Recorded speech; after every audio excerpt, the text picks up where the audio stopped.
Hello friends, इस video के माध्यम से हिंदी के बहुत ही महत्वपूर्ण प्रश्नोत्तर देखने को मिलेंगे जो आपके आरओ एआरओ के साथ साथ जिसमें भी हिंदी का पोर्शन पूछा जाता है उन सभी एग्जाम के लिए बहुत ही लाभकारी होंगे।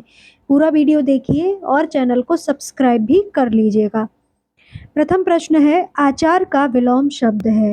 ए ऑप्शन है अनावेशित, बी ऑप्शन है अनावृष्टि, सी ऑप्शन है अनाव्रत और डी ऑप्शन है अनाचार। तो इसका आंसर आप सभी को पता ही है, डी ऑप्शन बिल्कुल सही हो जाएगा। आचार का विलोम शब्द जो है अनाचार हो जाता है और अनावेशित जो इसमें दिया गया है उसका विलोम शब्द आवेशित हो जाता है। अनावृष्टि का विलोम शब्द अतिवृष्टि हो जाता है। जो ऑप्शंस में दिए गए उन्हें भी आप अच्छे से याद रखिएगा, हो सकता है जो क्वेश्चन पूछा गया है वो ना पूछ के ऑप्शंस जो दिए गए हैं वो पूछ लिए जाए। और अनावृत का विलोम शब्द जो होता है वो होता है आवृत, तो ये भी याद रखिएगा। अगला क्वेश्चन है, स्वाधीन का विलोम है। ए ऑप्शन है गुलाम, बी ऑप्शन है अधीन, डी ऑप्शन है पराधीन, सी ऑप्शन है पराधीन और डी ऑप्शन है आपका परतंत्र। तो इसका जो सही आंसर हो जाएगा वो हो जाएगा सी ऑप्शन। स्वाधीन का विलोम सदैव पराधीन होता है और अधीन का जो अधीन जो होता है, स्वाधीन अधीन मतलब इसका कोई मतलब नहीं बन रहा है, और गुलाम या परतंत्र, ठीक है, इनके ये गुलाम मतलब आजाद,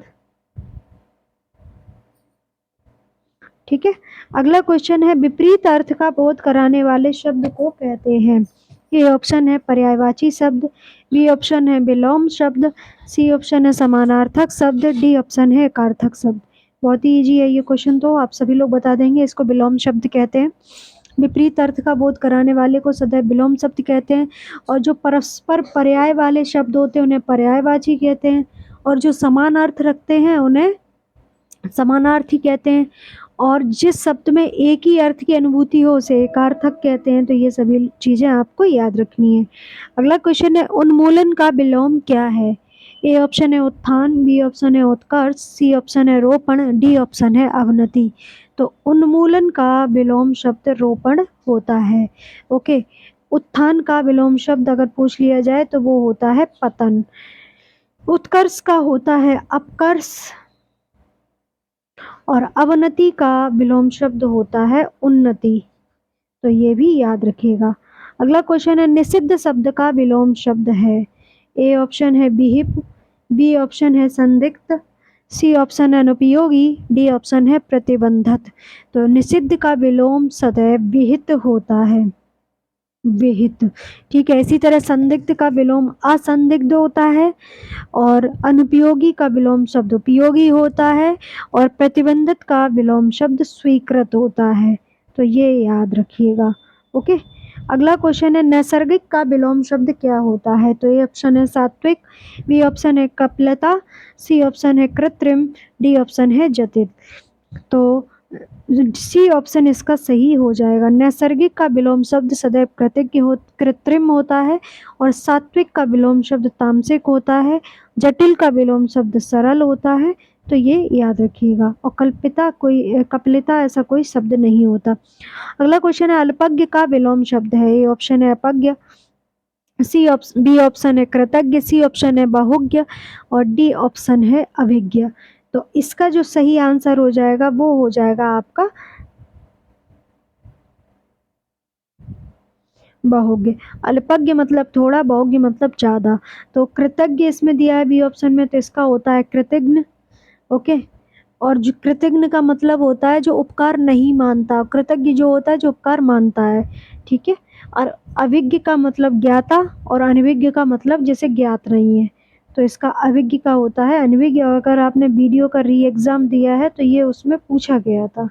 अगला क्वेश्चन है, कृष का विलोम है। ए ऑप्शन है केस, बी ऑप्शन है भाव, सी ऑप्शन है बेटा, डी ऑप्शन है हष्ट पुष्ट। तो कृष का विलोम शब्द सदैव हष्ट पुष्ट होता है, ठीक है।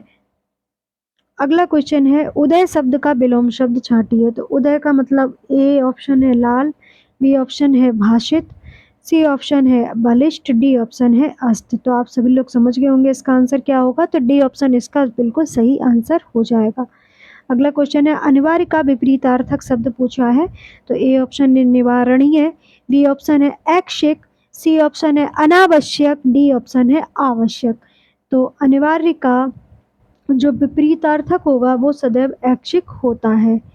अगला क्वेश्चन है नीचे दिए गए प्रत्येक वर्ग में विकल्पों में से तत्सम शब्द का चयन करना है।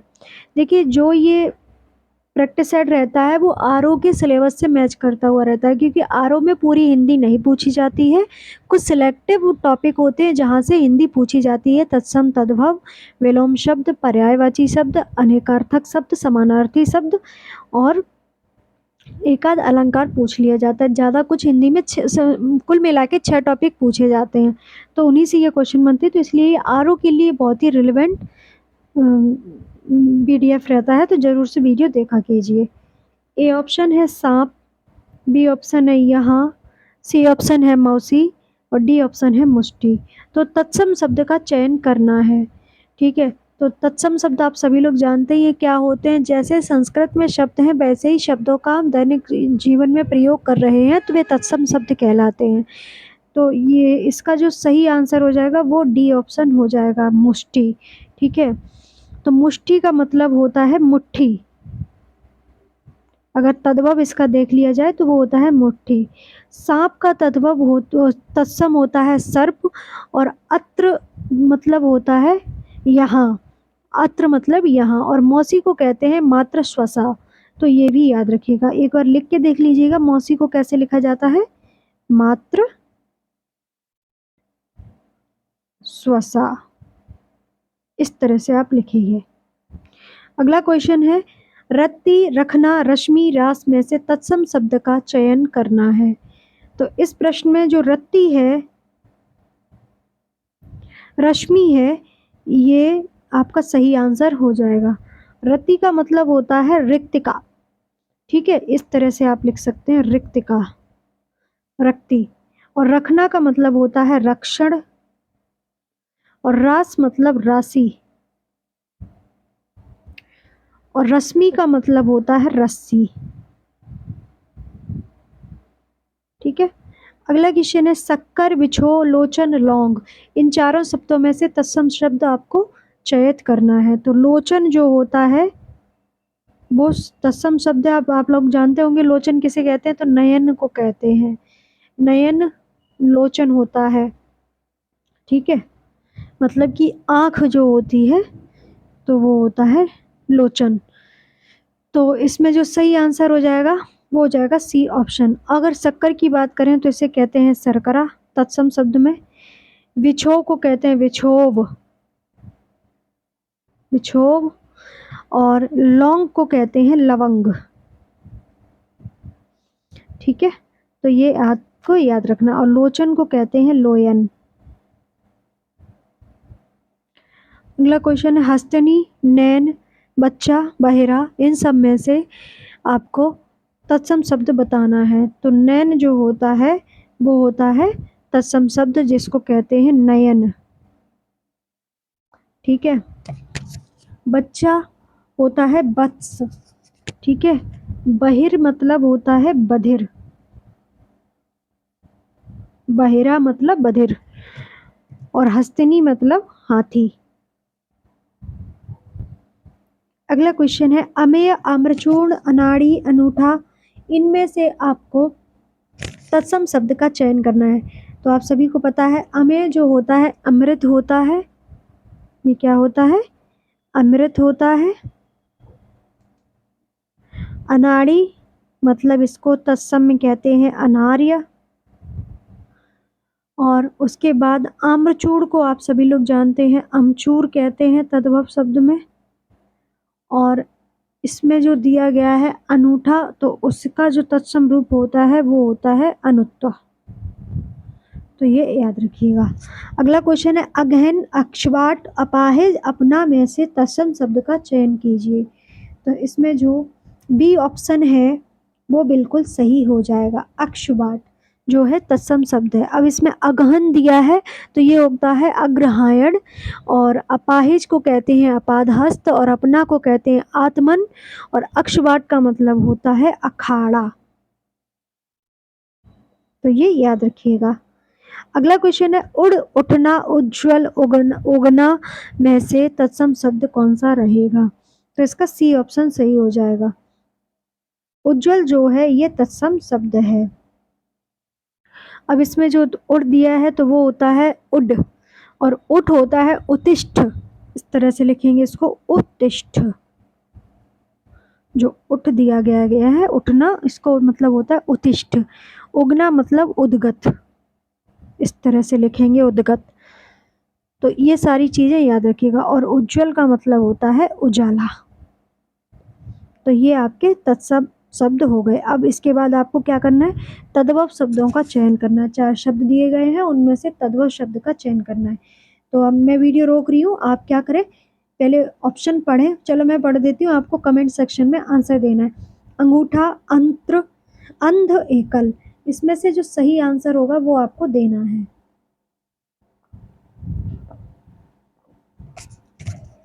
तो इसका ए ऑप्शन बिल्कुल सही हो जाएगा।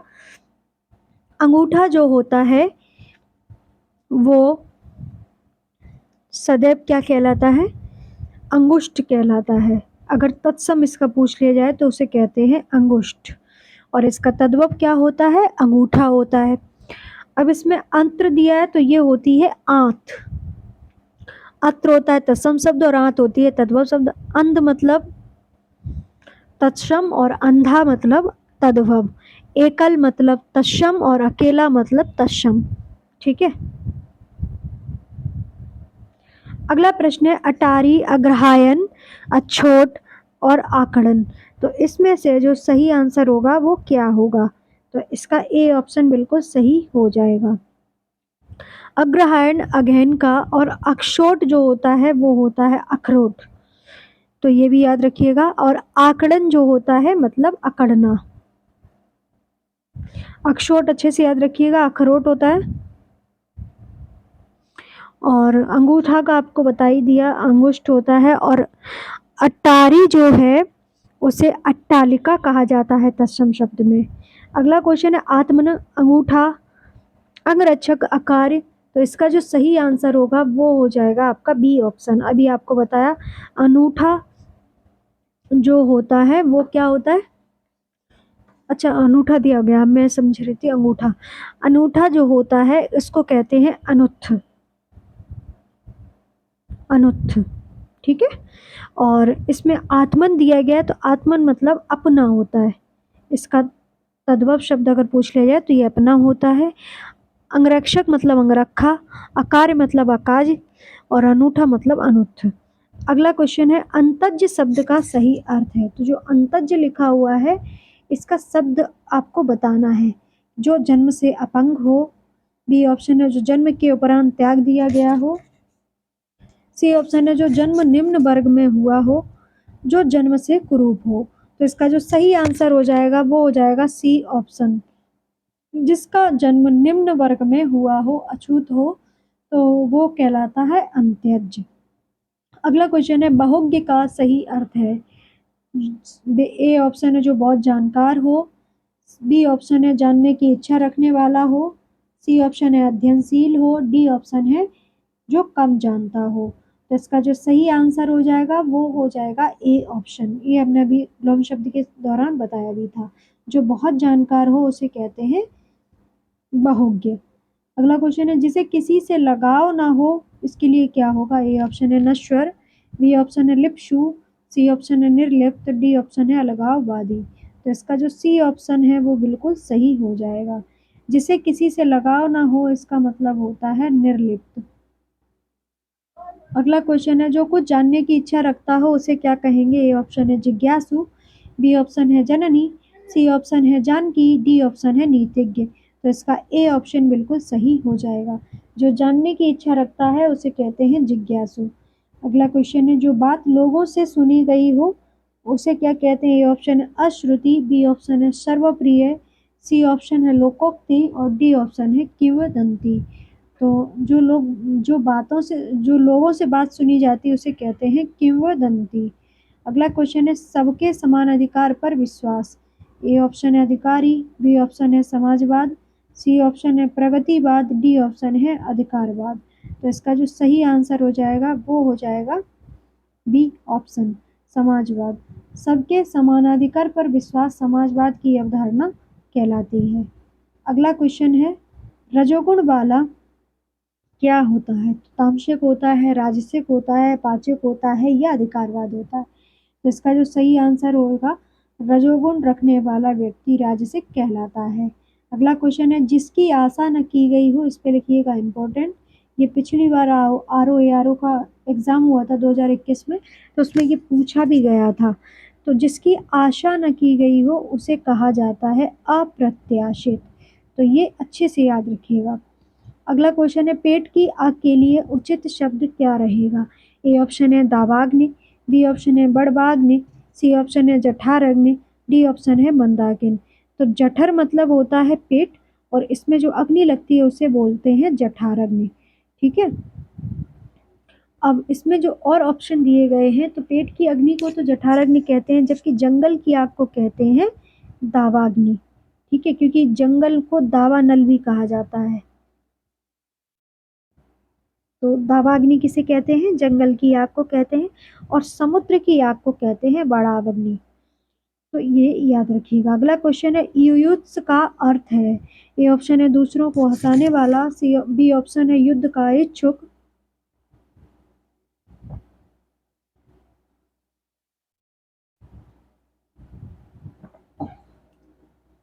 और सी ऑप्शन है योग का इच्छुक, डी ऑप्शन है रचना का इच्छुक।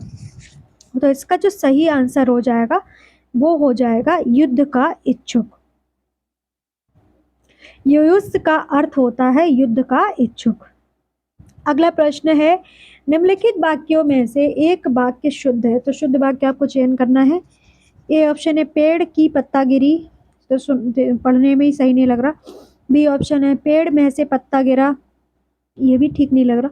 सी ऑप्शन है पत्ता गिरा पड़ा पेड़ों से, और डी ऑप्शन है पेड़ से पत्ता गिरा। तो आपने अगर ऑप्शन पढ़ लिए हैं तो आपको खुद से ही आंसर पता चल गया होगा, तो डी ऑप्शन इसका बिल्कुल करेक्ट हो जाएगा। अगला प्रश्न है, निम्नलिखित में से एक वाक्य त्रुटिपूर्ण है? मतलब इसमें भी शुद्ध वाक्य का चयन करना है, पर वो वाक्य आंसर होगा जो आपका गलत होगा। संभवतः मैं रविवार को आ जाऊंगा। बी ऑप्शन है जीती मक्खी निगली नहीं जाती, सी ऑप्शन है विद्या सदैव साथ रहने वाला धन होता है, डी ऑप्शन है मुझे आशंका है कि निष्पक्ष चुनाव नहीं हो पाएंगे। तो इसका जो सही आंसर है वो हो जाएगा आपका सी ऑप्शन, विद्या सदैव साथ रहने वाला धन होता है।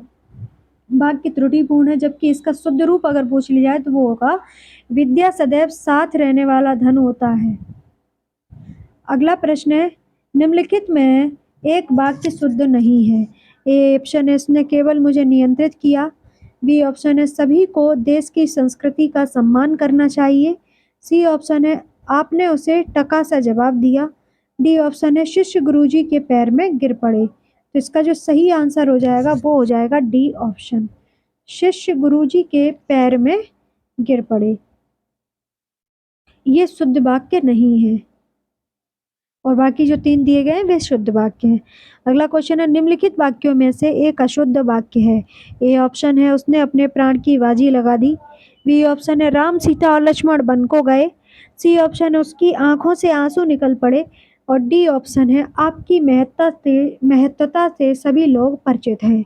तो इसका जो सही आंसर होगा वो क्या होगा? तो बी ऑप्शन बिल्कुल सही हो जाएगा, राम और सीता लक्ष्मण वन को गए। ये वाक्य शुद्ध है।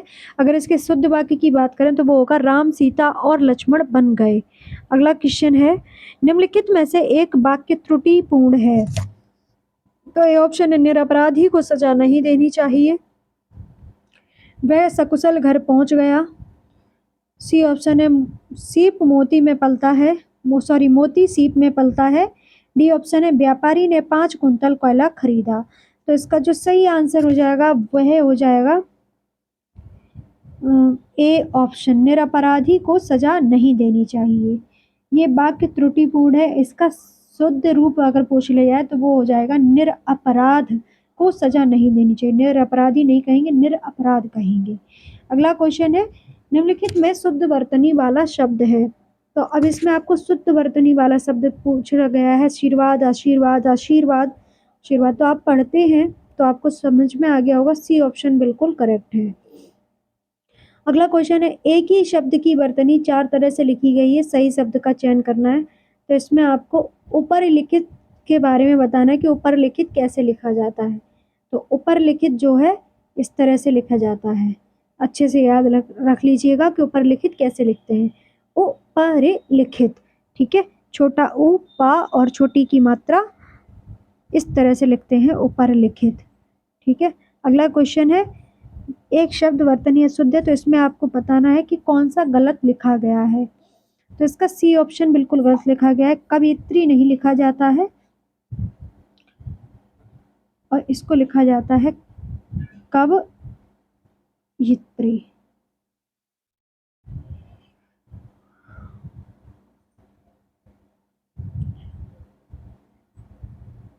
अगला क्वेश्चन है, निम्नलिखित में शुद्ध शब्द है। ए ऑप्शन है पूजनीय, बी ऑप्शन है पूजनीय, सी ऑप्शन है पूजनीय, डी ऑप्शन है पूजनीय।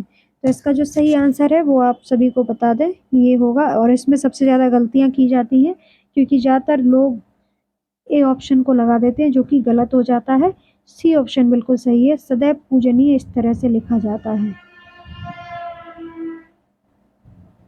अगला क्वेश्चन है, वर्तनी की दृष्टि से शुद्ध शब्द कौन सा है। तो ए ऑप्शन है अंतर्धान, बी ऑप्शन है षष्ठम, डी ऑप्शन है सहस्त्र, डी ऑप्शन है आपका अनुसंगिक। तो इसका जो सही आंसर हो जाएगा वो हो जाएगा ए ऑप्शन।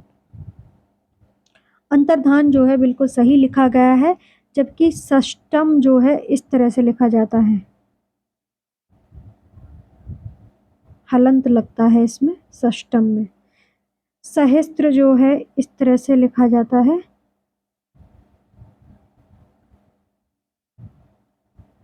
और अनुषंगिक को आनुषंगिक लिखा जाता है, आनुषंगिक। अगला क्वेश्चन है, कुल का पर्यायवाची शब्द है। तो कुल का मतलब आप सभी लोग जानते हो क्या होता है, मतलब होता है वंश। तो इसमें कौन सा जो अब इसमें सी ऑप्शन दिया गया है, तो कुल का मतलब क्या होता है, खानदान, वंश। तो कुल का पर्यायवाची शब्द होता है वंश। अगर यहाँ पे कुलीन दिया है बी ऑप्शन में, तो कुलीन का मतलब होता है श्रेष्ठ कुल, ठीक है। निकृष्ट से अधम तथा शालीन से शिष्ट का बोध होता है। अगला क्वेश्चन है, घनेश्वर का पर्याय है। ए ऑप्शन है कुबेर, बी ऑप्शन है आपका गणेश, और सी ऑप्शन है परिभ्रत, और डी ऑप्शन है परमेश्वर। तो इसका जो सही आंसर हो जाएगा वो हो जाएगा ए ऑप्शन। घनेश्वर का पर्याय होता है कुबेर, जबकि गणेश का मतलब होता है लंबोदर, एकदंतस्य, सुमुखस्य। तो इस तरह से लंबोदर का हो जाता है। लंबोदर मतलब जिसका उदर लंबा है। अब आप सभी को पता है गणेश जी का जो पेट है काफी बड़ा है, तो लंबोदर हो जाएगा। परव्रत का मतलब होता है कोयल, और परमेश्वर का मतलब होता है ईश्वर, आप सभी लोग जानते हैं। पर्वत अच्छे से याद रखिएगा, हो सकता है आपने पहली बार पढ़ा हो।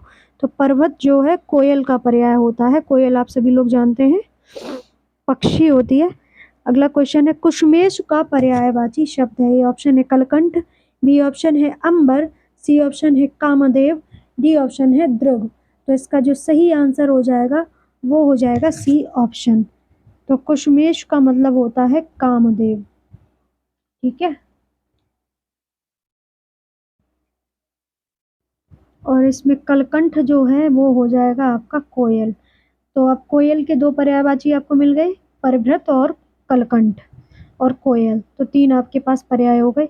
अंबर आप सभी लोग जानते हैं क्या होता है, आकाश होता है। और दृग आप सभी को नहीं पता है तो लिख लीजिएगा, आंख होता है दृग, नयन, लोचन। तो इस तरह से आप याद रखिएगा। अगला क्वेश्चन है, सांभवी का पर्यायवाची क्या होगा। ए ऑप्शन है पार्वती, बी ऑप्शन है दुर्गा, सी ऑप्शन है विवाहवरी, डी ऑप्शन है रजनीपति। तो इसका जो सही आंसर हो जाएगा वो हो जाएगा बी ऑप्शन। सांभवी का पर्यायवाची दुर्गा होता है, और इसके अन्य पर्यायवाची का नाम करें तो कल्याणी, काली, चंडिका इत्यादि होते हैं। और विभावरी आप सभी लोग जानते हैं रात्रि का पर्यायवाची होता है। अगला क्वेश्चन है, भागीरथी का पर्यायवाची है। तो भागीरथी क्या है, गंगा है। तो आप सभी को पता है, तो भागीरथी का पर्यायवाची किसका हो जाएगा? गंगा का। और जबकि इनकी जो रामगंगा, यमुना और सिंधु जो नाम दिए गए हैं, ये अन्य नदियों के नाम हैं। अगला क्वेश्चन है, गणेश का पर्यायवाची होगा? तो महादेव, विनीत, स्मराल, विनायक, आप सभी को पता है। तो विनायक जो है गणेश का पर्यायवाची होगा, विनायक, लंबोदर, एकदंतस्य। तो ये सभी जो है किसके होंगे? गणेश के पर्यायवाची होंगे। अगला प्रश्न है, द्विहिता का पर्यायवाची शब्द। तो सबसे पहले आपको ये जानना है कि द्विहिता का मतलब क्या होता है। तो द्विहिता का मतलब होता है पुत्री। तो पुत्री का पर्यायवाची क्या हो जाएगा? द्विहिता, आत्मजा, तनुजा। तो ये सब जो है पुत्री का हो जाएगा। और इसमें जो गृहिणी दिया है तो वो हो जाएगा भार्या। और अगर पुत्र पूछ लिया जाए तो वो होता है तने, और तनया जो रहेगा तो वो पुत्री रहेगी। अगला क्वेश्चन है, निम्न में से कमल का पर्यायवाची है? ए ऑप्शन है दिनकर, बी ऑप्शन है नीरज, सी ऑप्शन है व्योम, डी ऑप्शन है ललाम। तो इसका जो सही आंसर हो जाएगा वो क्या हो जाएगा? तो जलद, पंकज, नीरज जो है कमल के पर्यायवाची होते हैं। अब दिनकर की आप बात करें तो दिनकर मतलब सूर्य, और व्योम मतलब आकाश, और ललाम जो है सुंदर की बात करते हैं। अगला क्वेश्चन है, नयन का पर्यायवाची क्या होगा? ए ऑप्शन है प्रभा, बी ऑप्शन है शिवा, सी ऑप्शन है अंबक, और डी ऑप्शन है गोलक। तो नयन का पर्यायवाची आपका हो जाएगा अंबक। नयन के अन्य पर्यायवाची जो होते हैं वो होते हैं लोचन, नयन, नेत्र, चक्षु, दृग, अच्छी, अंबक, दीदा, ईक्षण, विलोचन। एक बार फिर से सुन लीजिएगा, लोचन, नयन, नेत्र, चक्षु, दृग, अच्छी, अंबक, दीदा, ईक्षण, विलोचन।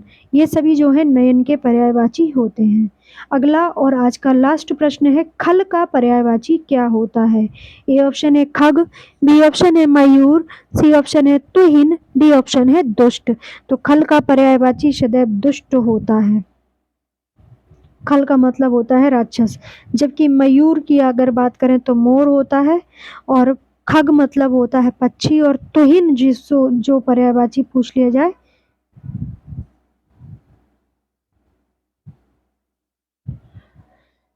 तुहिन पर्यायवाची होता है हिम।